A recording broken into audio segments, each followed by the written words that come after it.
Example 5, the speed in meters per second of sound and dry air is related to the air temperature T degrees Celsius by the following function according to one textbook. Determine the domain and range and interpret what this means in terms of the word problem.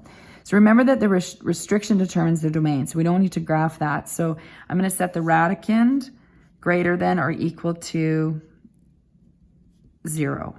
So to solve for T, I'm going to move the 1 to the other side. Greater than or equal to -1. I'm going to cross multiply. So T is going to be equal and greater than negative 273.15.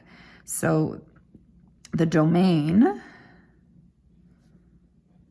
would be capital T such that, so we're using the variable T. So you kind of see why we identify variables there. We put in our restriction.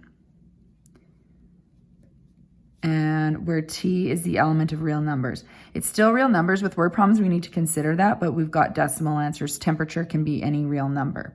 What does this mean? This means that the lowest possible temperature could be negative 273.15.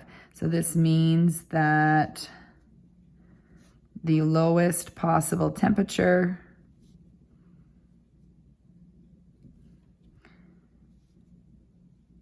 is negative 273.15 degrees Celsius. And just for anyone who's in science that knows this is actually called absolute zero.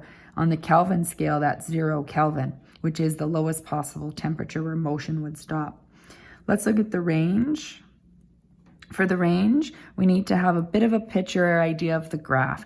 And the only two things we need to consider is if there was a vertical shift, and there is no vertical shift, and if there was a reflection, and there was no reflections. So there was no reflection,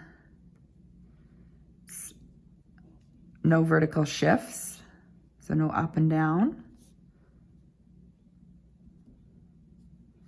So that means that general shape is still going to be this. So my range would be the S variable such that S is greater than or equal to 0. And again, this is speed. Speed is the element of all real numbers. So all real numbers, because you can have decimals with your speed.